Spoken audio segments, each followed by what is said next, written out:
A nossa leitura será Atos 2, 22, 23 e 24. 3 versículos que achamos em Atos capítulo 2. Vamos ficar de pé para a leitura da palavra de Deus.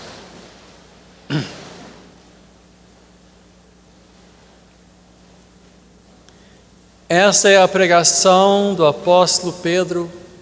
É uma parte desta pregação feita no dia de Pentecoste.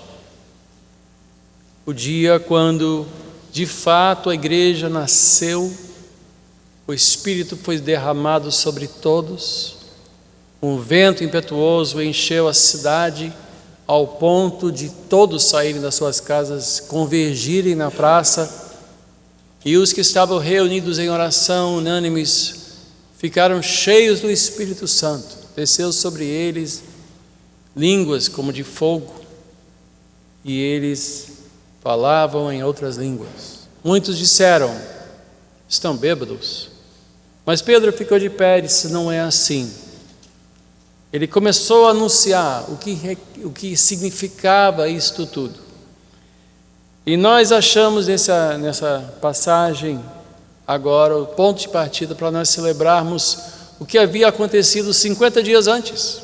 Aliás, 47 dias antes, para ser mais preciso, quando Jesus voltou dos mortos. Diz assim: israelitas, ouçam essas palavras. Jesus de Nazaré foi aprovado por Deus diante de vocês por meio de milagres, maravilhas e sinais que Deus fez entre vocês por intermédio dele, como vocês mesmos sabem.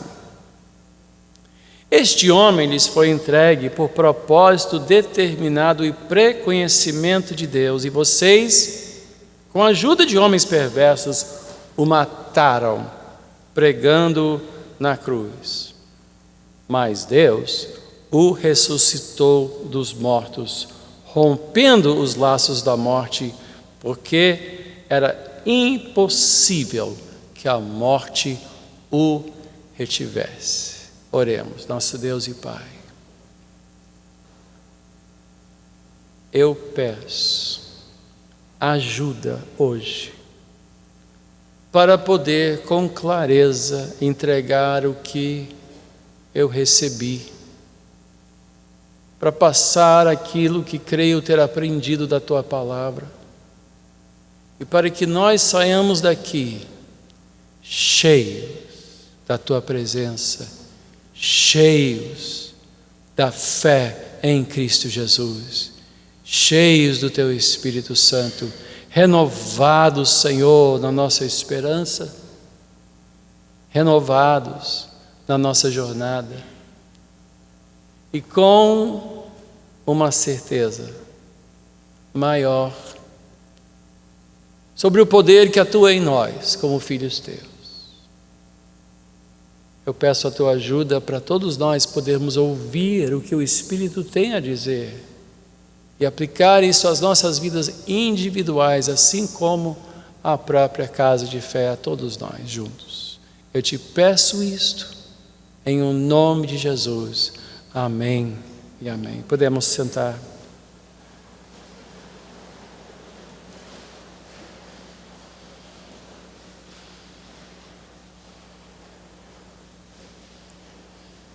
Jesus de Nazaré era conhecido por toda a Palestina. Os milagres que ele fez foram largamente anunciados, repetidos, noticiados e comentados.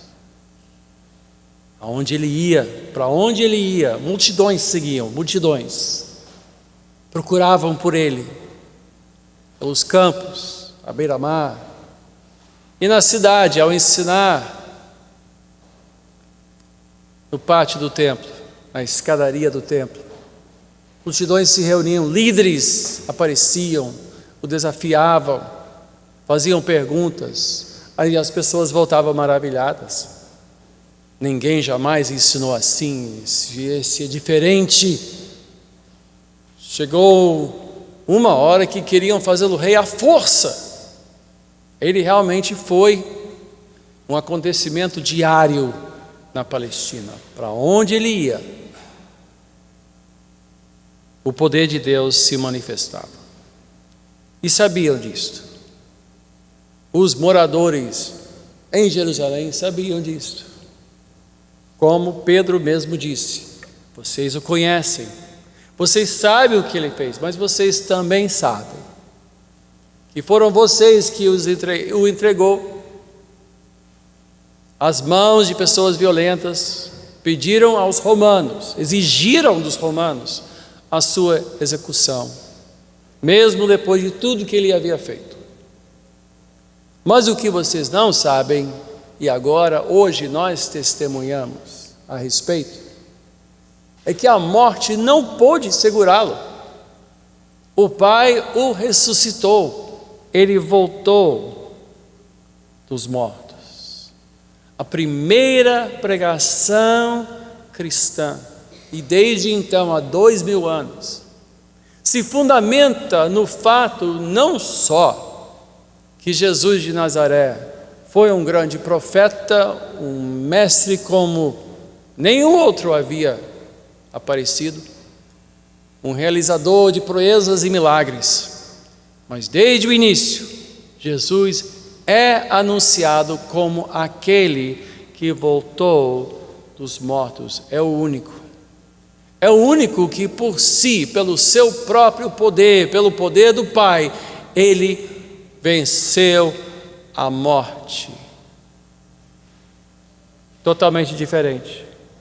Nós vemos Paulo, vez após vez, se referindo a ele como o que voltou dos mortos. João se referiu a ele, Pedro na sua primeira pregação. Em Paulo, só em Romanos nós temos a carta de Paulo aos Romanos, vez após vez nós vemos esta menção, quando fala de Jesus, fala dele como... Bom, deixa eu mostrar. Romanos 4, versículo 25. Paulo deixa... Você não precisa abrir, porque eu vou ler algumas passagens aqui de Romanos, é só ouvir, mas se quiser anotar. Paulo diz em Romanos 4, versículo 25: ele foi entregue à morte por nossos pecados e ressuscitou para a nossa justificação.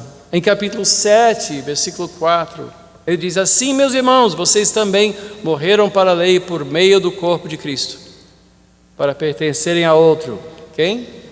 Aquele que ressuscitou dos mortos, a fim de que venhamos a dar fruto para Deus. Romanos 8, versículo 34. Quem os condenará? Foi Cristo que morreu e mais, que ressuscitou e está à direita de Deus e também intercede por nós. E finalmente, capítulo 10, versículo 9, diz: se você confessar com a sua boca que Jesus é Senhor e crer em seu coração que Deus o ressuscitou dentre os mortos, será salvo. A nossa fé em Jesus não é a fé nele como alguém que foi um grande exemplo, um grande mestre, um grande homem, mas é principalmente e antes de mais qualquer outra coisa, como aquele que voltou dos mortos.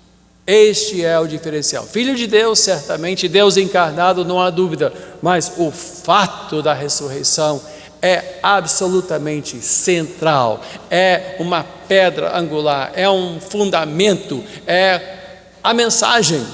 Quem é ele? Ele é aquele que ressuscitou dos mortos. Quem é o pescador? Quem é o carpinteiro do carpinteiro? É aquele que ressuscitou dos mortos. Quem é aquele que alimentou a multidão de 5.000? É aquele que ressuscitou dos mortos. Quem é aquele em quem eu devo depositar a minha fé e segui-lo com a minha vida, hoje no século 21? Aquele que ressuscitou dos mortos. A sua identidade é marcada, é lembrada, é pregada, é anunciada e é crida por este diferencial é aquele que ressuscitou dos mortos. Desculpa.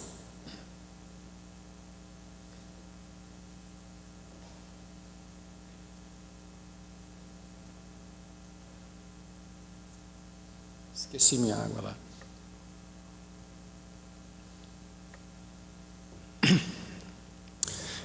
Que consequência isso tem para nós? É uma pergunta justa. Ele ressuscitou dos mortos porque Deus estava o recompensando por ter morrido, ou porque não podia deixar assim no túmulo. Por que ele ressuscitou dos mortos? Tem consequência para nós? Não há dúvida.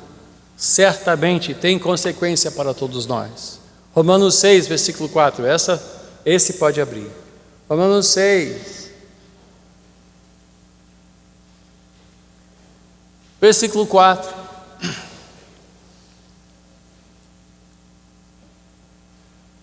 Diz: portanto, fomos sepultados com ele na morte por meio do batismo, a fim de que, assim como Cristo foi ressuscitado dos mortos, mediante a glória do Pai, também nós vivamos uma vida nova. A nossa carreira cristã depende e é expressão e é consequência não só do fato que Jesus morreu, mas do fato de Jesus ter ressuscitado dos mortos. Romanos 8, versículo 11, continuemos.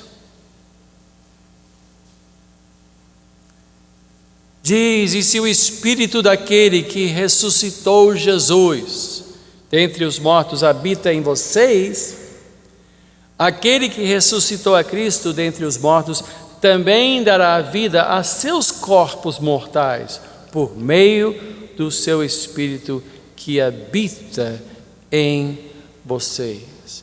A própria oração do apóstolo Paulo em favor dos Efésios, nós achamos no primeiro capítulo da sua carta, e isso vale a pena abrir também, Efésios 1, versículo 15.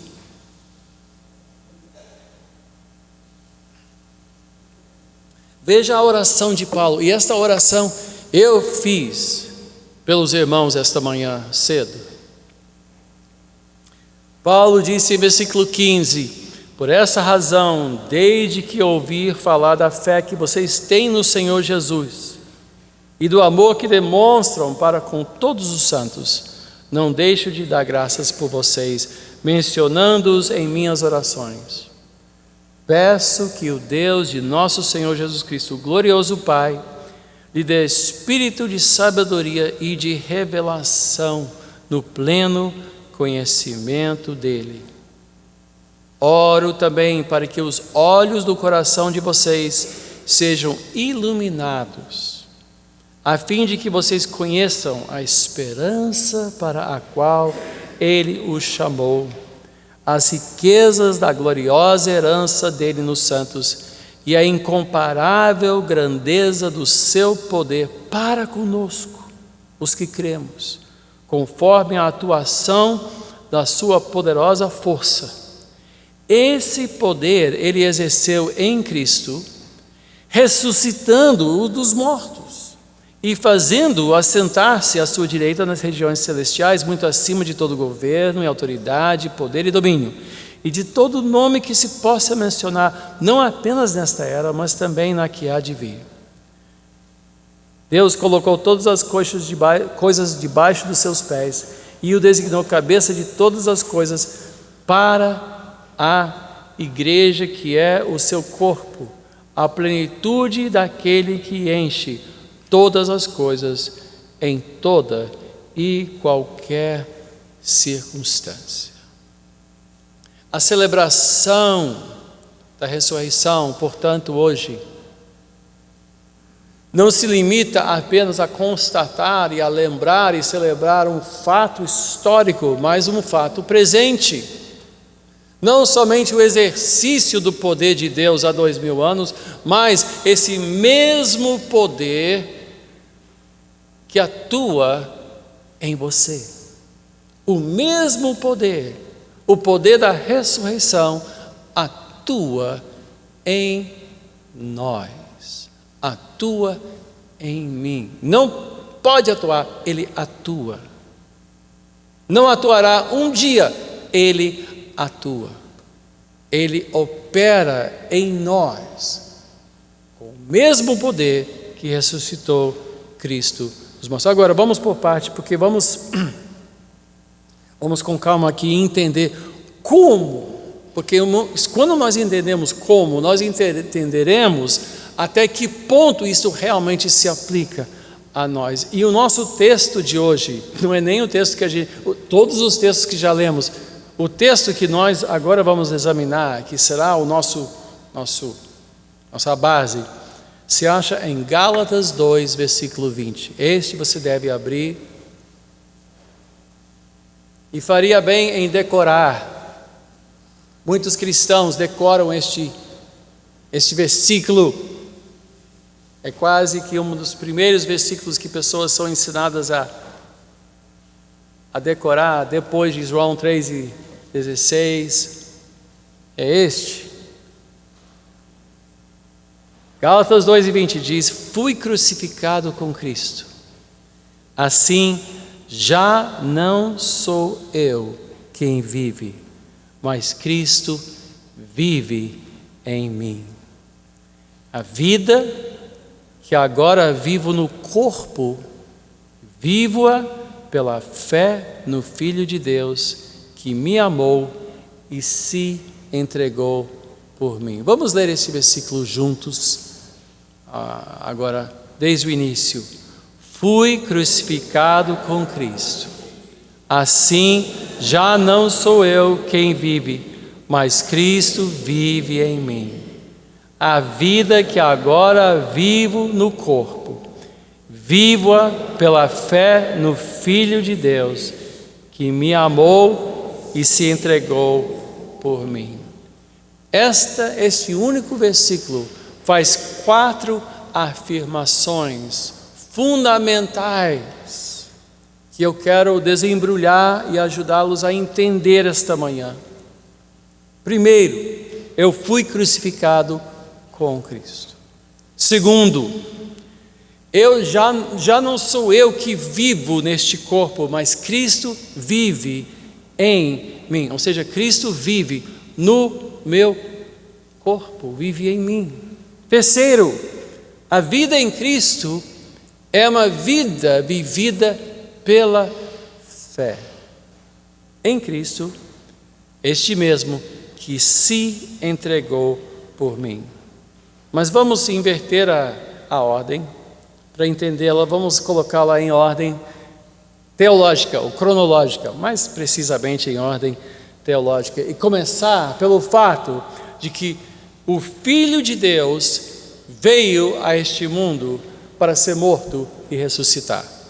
Eu estava vendo hoje mesmo de manhã o Timothy Keller, um videozinho de YouTube. Ele estava dizendo: a razão que Cristo veio foi para morrer. Aliás, muitos dizem que os 4 evangelhos são 4 histórias da crucificação com grandes introduções, com longas introduções, com grandes preâmbulos, levando o quê? A mesma conclusão. Para que ele veio? Para que Cristo veio? A cruz teve um objetivo, um alvo, que é e foi a redenção dos filhos de Deus. A sua redenção, a minha redenção. Foi por esta, nós não somos salvos como uma consequência, também, olhe só, para que serve a cruz, também pode até nos salvar. Não, a cruz existiu, Cristo veio para nós, porque Ele veio se entregar para morrer em nosso lugar. Ele foi para a cruz para nos salvar, em obediência ao Pai e para a glória do Pai, não haja dúvida, porque tudo que existe é para a glória do Pai. A criação dos céus e da terra foi para a glória do Pai. A nossa redenção é para a glória do Pai. Assim como a perdição dos que rejeitam também é para a glória do Pai. Tudo trará honra e glória ao Pai. Mas Cristo veio com este propósito, a sua parte, o seu papel nesta história, digamos, a sua contribuição, digamos, a esse processo foi de vir e ser obediente até a morte, ao ponto de, na cruz, como sua última palavra, ele bradou: está consumado. Ou seja, completei o que eu vim fazer. A minha obra chegou ao fim. Esta carreira humana na terra se completou, está consumado.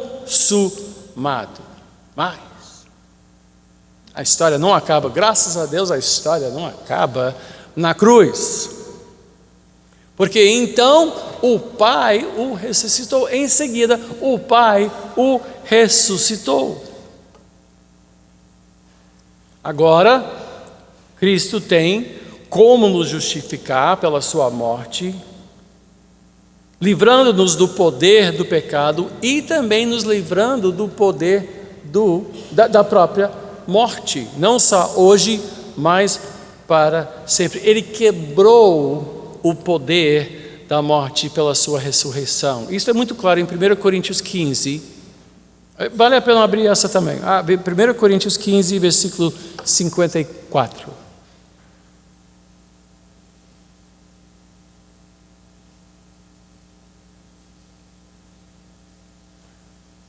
Primeira Coríntios 15, versículo 54, diz,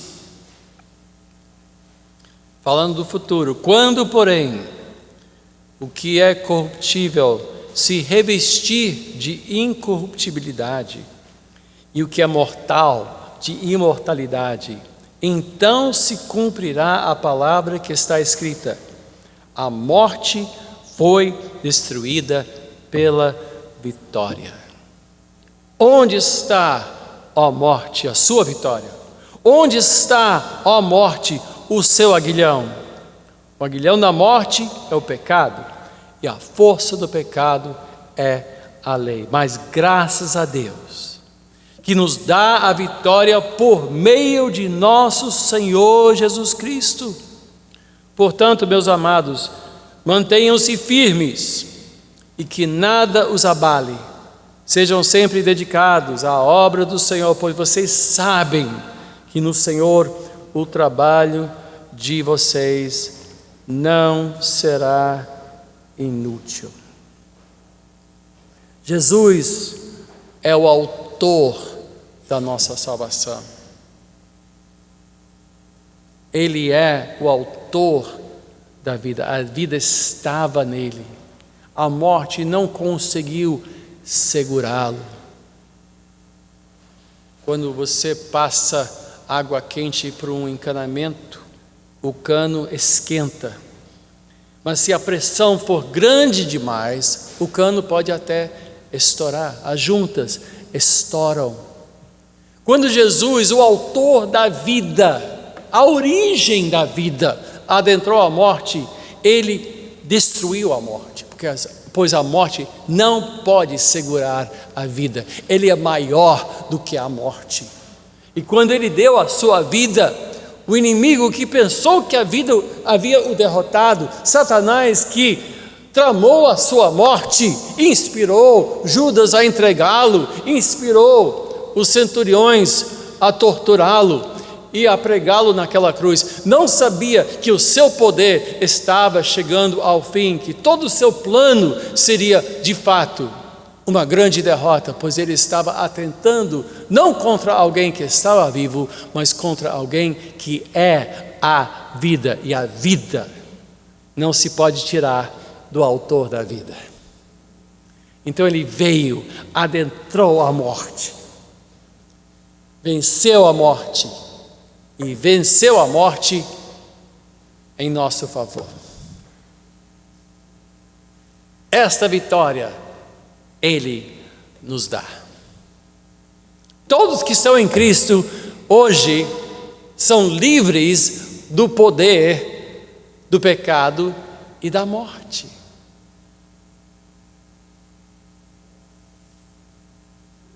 quando eu era pequeno, se alguns garotos maiores do que mim me ameaçavam, eu me sentia seguro quando estivesse ao lado do meu pai, porque meu pai era maior do que todos eles. Era só chegar e sair, meu pai está aqui, ninguém pode ir comigo porque meu pai é maior do que todos vocês. Quando nós estamos com Cristo, Ele é maior do que este mundo, Ele é maior do que a morte, Ele é maior do que o pecado, Ele é maior do que qualquer coisa que pode nos assolar ou tentar nos dominar. Ele é maior do que qualquer voto, Ele é maior do que qualquer coisa do nosso passado, Ele é maior do que qualquer sentimento de culpa, Ele é maior do que qualquer vício, Ele é maior do que qualquer coisa. Nada pode derrotar o nosso Senhor, porque Ele venceu tudo que este mundo tem, tudo que Satanás tem, e Ele venceu a própria morte. E portanto, nós dizemos: ó morte, onde está o seu aguilhão? Onde está aquilo que nos assusta, que nos fere, que nos tira a paz? Porque você foi vencido. A morte que assusta tantos não deve nos assustar. Não pode nos assustar. Eu vejo às vezes cristãos que passam por um despacho e já ficam meio nervosos. Vão se benzendo e valei-me, Senhor, sabe como é, tal, aquela coisa. Olhe, o despacho corre mais perigo conosco do que nós corremos com ele, porque maior é aquele que está em nós do que aquele que está neste mundo. Ele venceu. Os demônios tremem. Você não tem que temer, não deve temer. Ele é maior. Então nós sabemos que o que Ele fez por nós. Ele se entregou por nós. Primeiro. Segunda coisa,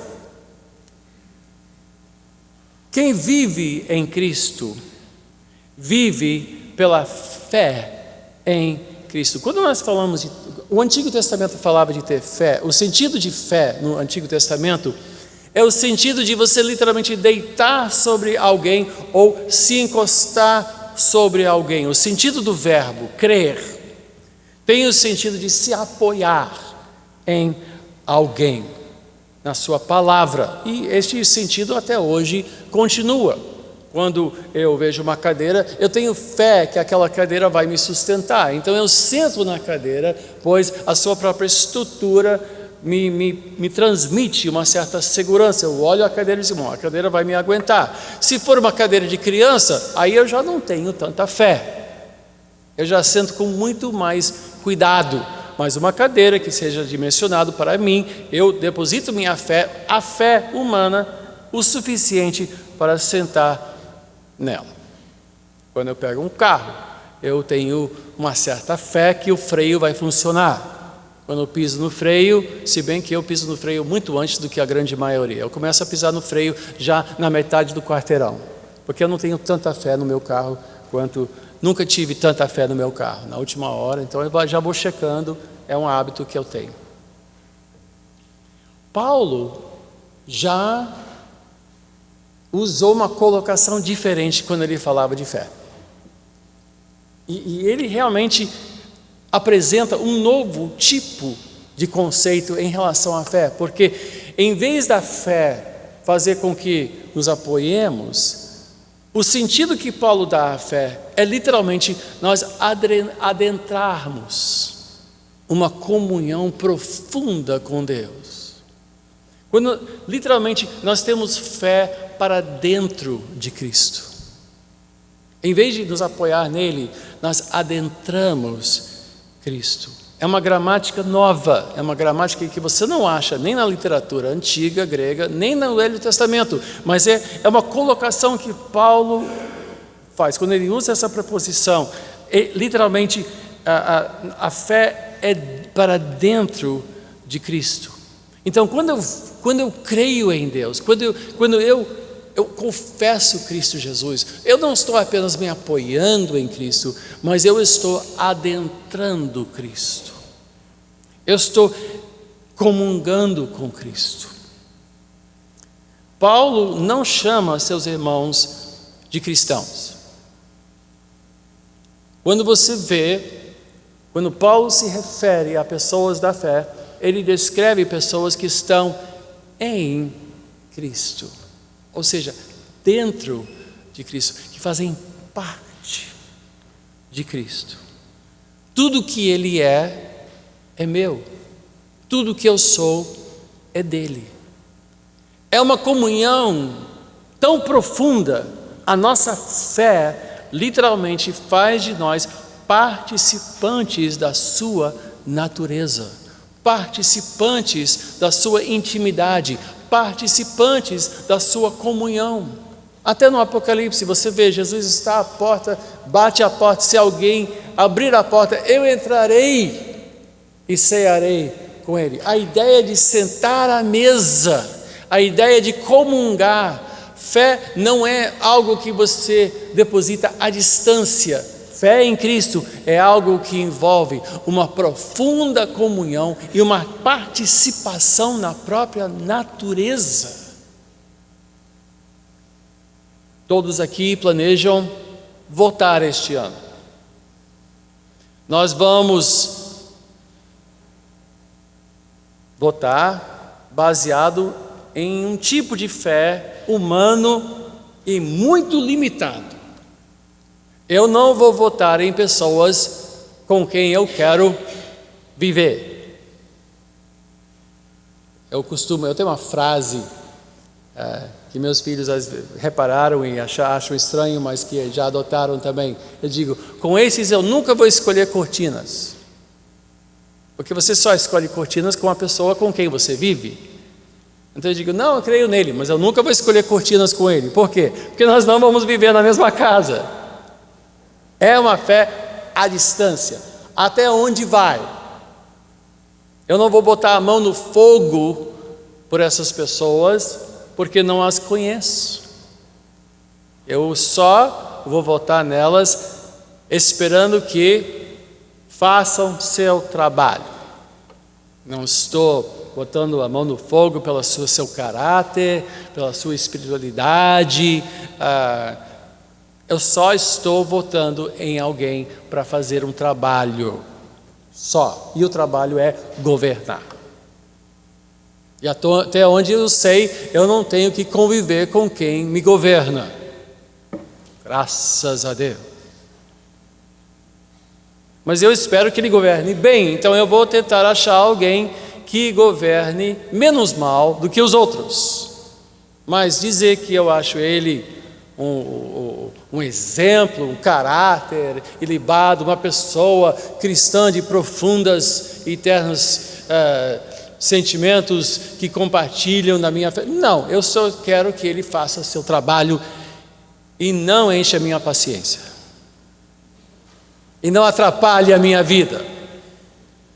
Olhe, se não atrapalhar a nossa vida, já será uma melhora significativa, não? Então eu deposito fé, é uma certa fé, mas não é a fé que Deus me concede, porque a fé que é dom de Deus, isso não vem de nós, mas é dom de Deus, é uma fé que nos leva para um convívio íntimo, profundo, ao ponto de saber que eu vivo pela fé, não sou mais eu que vivo, no meu corpo, vivo em Cristo, e Cristo vive em mim. É uma comunhão que me atinge no âmago da minha existência, de quem eu sou, de como eu me sinto, do que eu faço, de que eu penso. Segundo Coríntios diz, nós temos a mente de Cristo. Ele adentra a nossa mente, nossas emoções, nossa vida, vai nos transformando de glória em glória por causa da fé que Ele me concede, esta fé que me leva para dentro de Cristo. Portanto, eu posso dizer, eu fui crucificado com Cristo, todos os benefícios da cruz se aplicam a mim. Quando Ele morreu na cruz, Ele me levou, de certo modo, e agora estamos falando de um mistério, De certo modo, eu fui levado com Ele, você foi levado com Ele para Cristo. Quando Ele ressuscitou, você, de certo modo, foi unido a este poder que ressuscitou. Então, quando Paulo diz em Romanos 6, assim, nós fomos unidos a Ele na sua morte, nós somos unidos a Ele na sua ressurreição. Por quê? Porque a nossa fé nos leva para uma comunhão tão essencial, tão profunda e de uma natureza espiritual e real, que literalmente eu posso dizer, como diz a Bíblia, eu fui crucificado com Cristo. Nós temos dificuldade de aprender isso. Eu confesso que eu tenho 61 anos de idade e ainda estou tentando aprender isso. Estou tentando.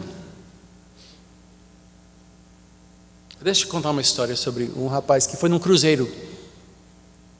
Ele queria tanto fazer um cruzeiro, mas ele disse: eu só tenho dinheiro para passagem. Então ele comprou a passagem no cruzeiro, mas ele disse: eu não tenho dinheiro para comida. Pelo menos não comida de cruzeiro, porque imagino que tem banquetes, essas coisas, isso vai custar uma fortuna, mas eu queria tanto viajar.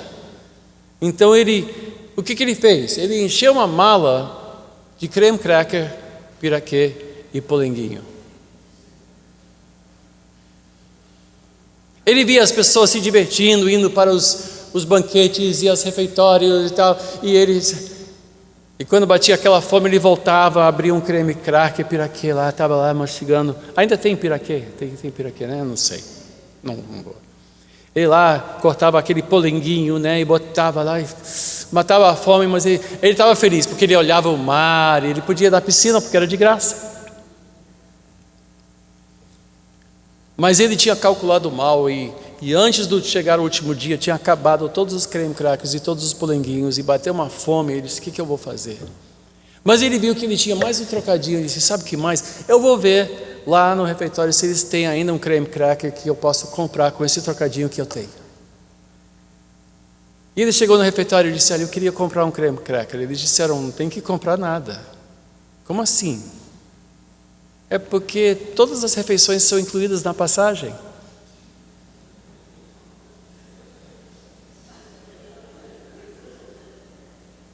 O quê?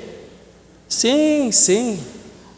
Está você vendo lagosta e camarão e peixe e filé e tudo que de bom. Está tudo incluído? Ele chorou. Eu estou aqui curtindo o mar e passando fome.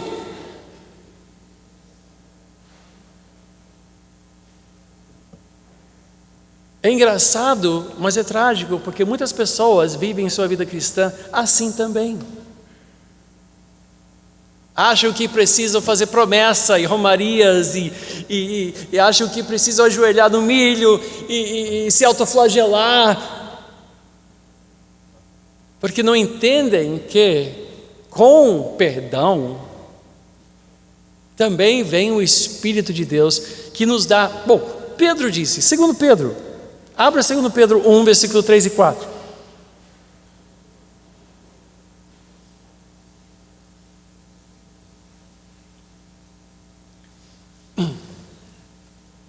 Segundo Pedro, capítulo 1, versículo 3 e 4 diz: seu divino poder nos deu tudo, diga comigo, tudo. Seu divino poder nos deu tudo de que necessitamos para a vida e para a piedade, por meio do pleno conhecimento daquele que nos chamou para a sua própria glória e virtude.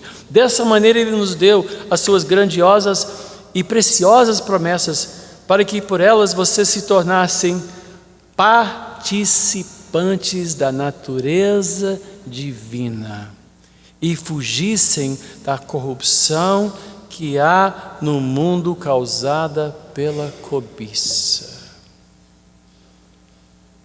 Colossenses diz que nossa vida está oculta em Cristo, está oculta em Deus.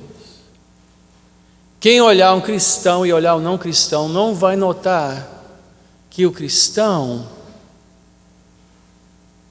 participa da natureza de Deus. que Deus habita no seu corpo, habita na sua mente. Deus está em todo lugar. Nós sabemos que não há lugar onde possamos ir e fugir da presença de Deus. A glória de Deus enche o mundo todo. Mas no sentido da sua pessoa, da sua virtude e dos benefícios da sua morte e ressurreição, isto sim, só habita nos que depositam sua fé nele. Há um poder atuando em nós, há um poder atuando em mim. O poder de Deus atua em mim e em você. Diga comigo: o poder de Deus atua em mim.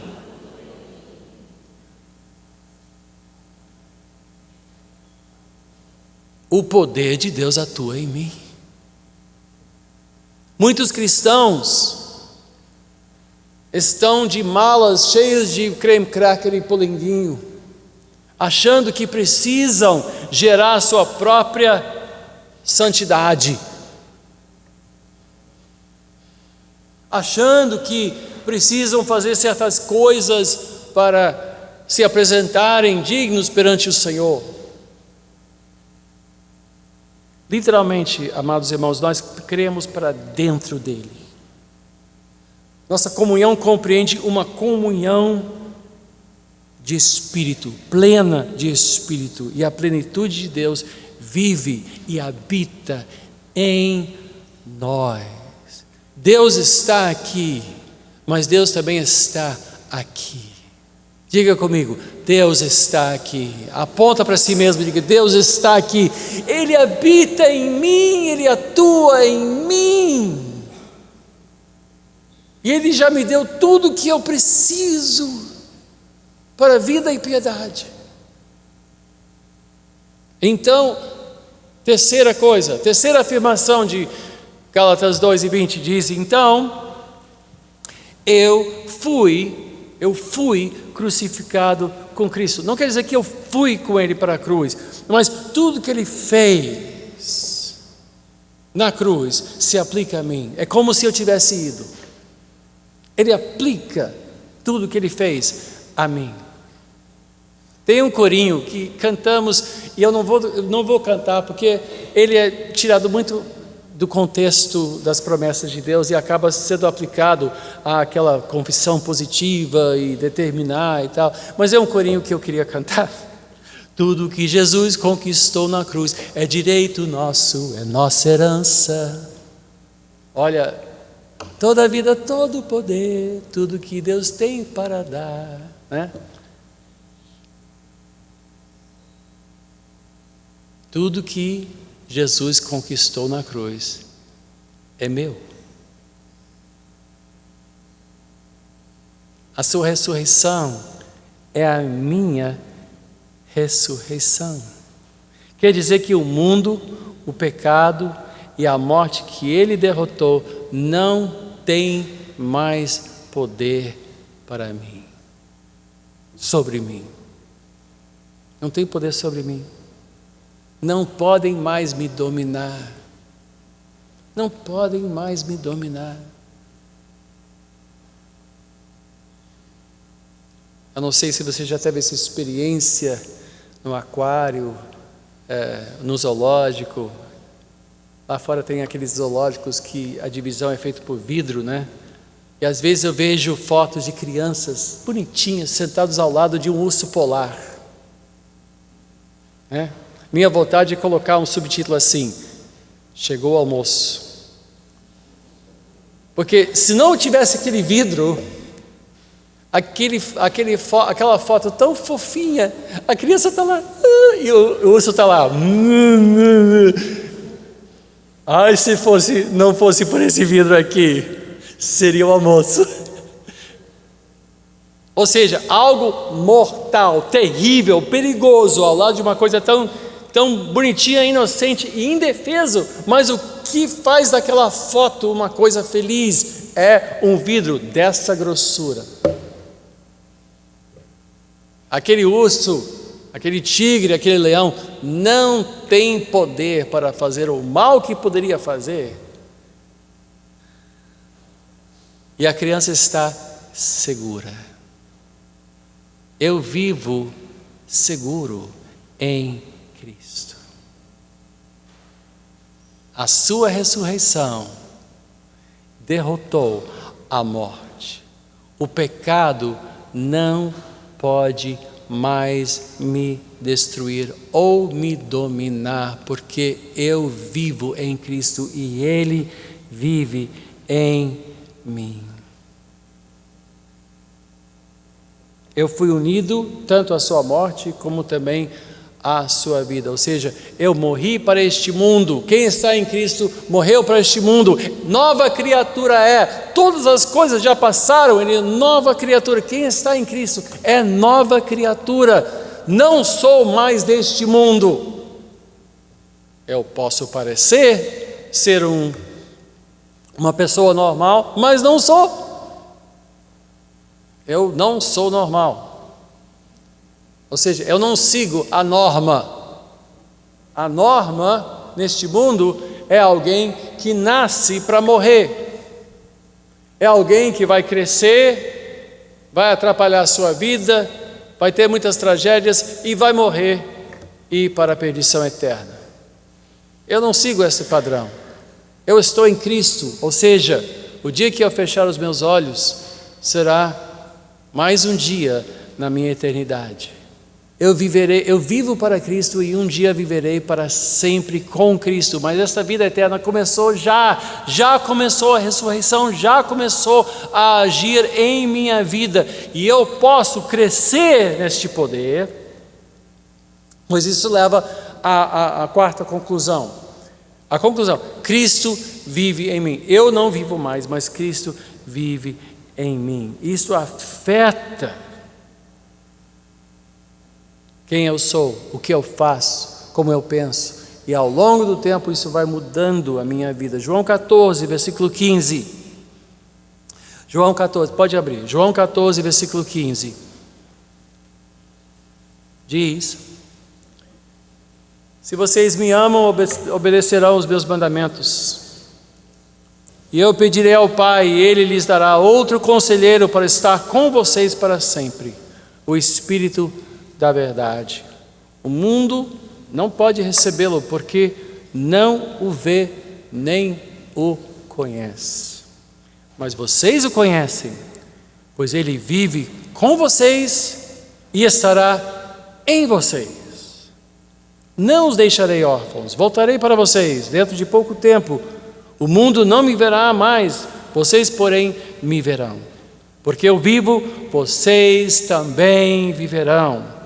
Naquele dia compreenderão que eu estou em meu Pai, vocês em mim e eu em vocês. Olhe só, eu estou em Cristo, Cristo está em mim, nós estamos no Pai, o Pai está em nós. Esta comunhão é uma comunhão plena que enche a minha vida. Capítulo 15 do mesmo livro, versículo 7 diz: se vocês permanecerem em mim e as minhas palavras permanecerem em vocês, pedirão o que quiserem e lhes será concedido. Meu Pai é glorificado pelo fato de vocês darem muito fruto, e assim serão meus discípulos. Na sua oração sacerdotal, mais 2 capítulos adiante, capítulo 17, versículo 22, Jesus disse ao Pai: dei-lhes a glória que me deste, para que eles sejam um, assim como nós somos um, eu neles e tu em mim. Que eles sejam levados à plena unidade, para que o mundo saiba que tu me enviaste e os amaste como igualmente me amaste. E versículo 26, ainda do mesmo capítulo de João 17, ele diz: eu os fiz conhecer o teu nome e continuarei a fazê-lo, a fim de que o amor que tens por mim esteja neles e eu neles esteja. O poder de Cristo flui em nós por nosso intermédio. Ao cultivar a nossa fé em Cristo, adentramos a comunhão com Deus mais e mais. Quanto mais fizermos isto, mais nós nos tornaremos como Ele. Você já notou como certos casais, depois de anos, até se parecem, reagem da mesma maneira, falam as mesmas coisas, acabam adquirindo os mesmos gostos. Os dois começam a se parecer tanto. Por quê? Pelo convívio. Escolheram cortina juntos. Recém-casados, discordam muito, mas depois de 30 anos, um olha e diz: eu sei que ele vai gostar dessa cortina, porque os dois já a comunhão, eles comungam, é mais do que apenas convívio, é comunhão, comungam, seus gostos começam a se parecer, suas reações são iguais. Isso não é esoterismo, não é misticismo, é uma participação de vida em Cristo Jesus ao longo dos anos. Ele vai nos transformando de glória em glória. Por quê? Não porque Ele está do nosso lado e a gente fica olhando para ele fisicamente, não, mas as suas palavras adentram e o poder de Deus usa isso para nos transformar. Bispo, mas eu me sinto assim não, me sinto como se eu me sinto tão longe de Deus, está difícil aprender. Fora o fato de que você pode jogar fora os creme crackers e polenguinho, entenda uma coisa, este convívio, essa mudança leva tempo. Israel gastou 400 anos no Egito, aprendendo a ser escravo. Geração após geração, nasceu na escravidão. Nasceu na idolatria. Eles serviam os deuses do Egito. Muitos acham que aquele filme, Os 10 Mandamentos, reflete a realidade, todos assim, pensando no Deus de Abraão, Isaac e Jacó. Não. Eles estavam servindo o Deus do Nilo, o Ra, o Sol, o Deus Sol, estavam servindo o Deus da morte, estavam servindo todos esses deuses, estavam cultuando, estavam acendendo incenso e fazendo sacrifício a todos esses deuses. E mais, eles eram escravos. Era um povo que achava que a única maneira de conseguir um benefício de um desses deuses era apresentando algum tipo de oferenda, algum tipo de sacrifício. E Deus inverteu tudo. Os tirou do Egito, mas acontece o seguinte: é uma coisa tirar o povo do Egito, é outra coisa tirar o Egito do coração do povo. É uma coisa tirar alguém do mundo e trazê-lo para o reino de Deus, é outra coisa tirar o mundo do coração de quem veio para Cristo. Isso leva tempo, tem que reaprender muita coisa. Por isso que nós estamos aqui incansavelmente ensinando a palavra de Deus, escola dominical, pregações expositivas, palavra. Por quê? Como água mole em pedra dura, bate até que fura, assim também a palavra de Deus sobre o nosso coração vai quebrando velhos conceitos. Mas Pedro deixa muito claro: já nos foi dado tudo o que precisamos, só que muita gente ainda segura aquela mala com poleguinho, ainda segura as velhas maneiras de fazer as coisas, acham que ainda são escravos de certos hábitos. Não são. Você pode ser liberto sim. Quem está em Cristo, livre está. Você está livre. Nós nascemos do pecado, nascemos isolados uns dos outros, mas nascemos acostumados com a morte. Nós somos criaturas da morte, nós somos criaturas da inverdade, nós somos criaturas das trevas, e Deus nos traz para a sua luz. E quando a gente vem para a luz, depois de muito tempo nas trevas, os olhos estão desacostumados, ficamos assim meio olhando, e muita gente começa a sua vida cristã piscando o tempo todo. Será verdade? Alguém me belisque? Não, isso é bom demais para ser verdade. Não é, é a verdade, é bom demais, não há dúvida quanto a isto.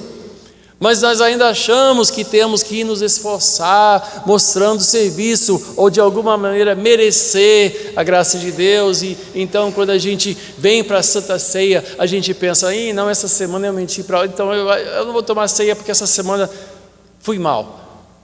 Toda semana você vai mal, todo dia você vai mal. É pela graça que nós vivemos, não pelo nosso mérito. Não somos mais escravos. A nossa fé nos leva para uma comunhão que adentra o nosso próprio corpo, tudo que somos. O poder de Deus muda tudo, mas é fruto de comunhão, é fruto de devoção. Sim, Cristo ressuscitou, e porque Ele vive, posso crer no amanhã. Porque Ele vive, não tenho que temer o poder deste mundo. Porque Ele vive, tenho libertação dos meus pecados. Esses pecados que me destroem, que destroem tudo que eu prezo, destroem minha saúde. Porque Ele vive, eu tenho destino eterno. Porque Ele vive, eu posso viver.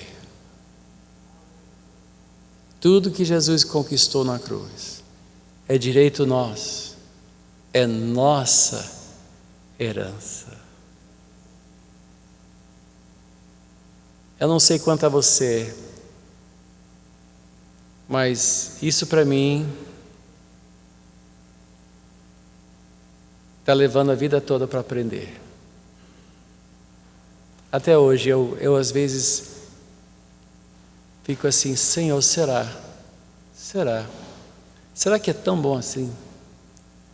Aí eu volto para o que Paulo fez. Paulo orou. Disse: olha, eu sei da sua fé, então eu oro para que vocês cresçam no entendimento do poder que atua em você. Se eu entender que o banquete é meu, que o poder de Cristo está ao meu alcance, não é que me pertence, eu pertenço a Cristo. É uma comunhão, é o resultado desta comunhão da sua natureza.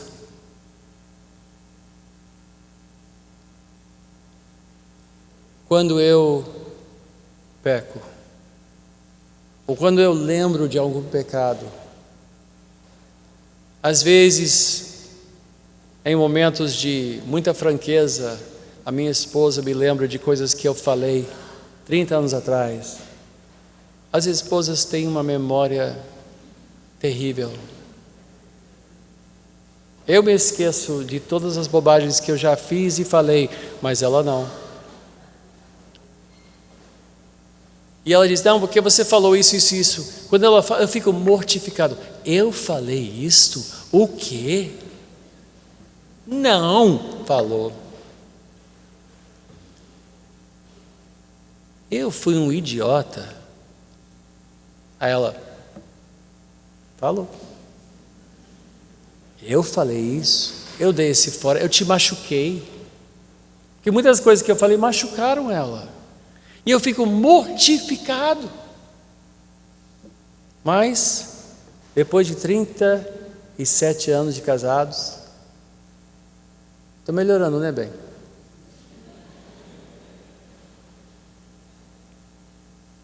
Quando eu penso no cristão que eu fui há 50 anos atrás, há 45 anos atrás, há 30 anos atrás, eu digo: meu Deus do céu. E aos pouquinhos eu estou melhorando. O bom é saber que já não há mais condenação para os que estão em Cristo Jesus. Ele tem paciência, Ele tem amor, já nos perdoou desde o primeiro dia. Desde o primeiro dia, minha ficha está limpa. Mas como meu coração anseia por ser mais de Deus. Como eu preciso mais de Deus. Hoje eu celebro o fato de que a sua vida também vive em mim. A vida que agora vivo na carne, no corpo, vivo pela fé naquele que deu a sua vida por mim. Oremos. Nosso Deus e Pai, bendito Senhor, maravilhoso,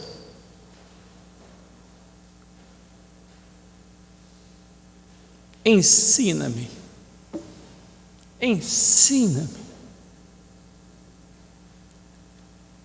oh Pai, ensina-me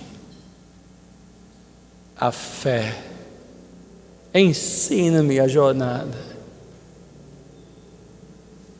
Oh Senhor. Aleluia. Aleluia. Bendito seja o nome do Senhor para todo sempre. Amém.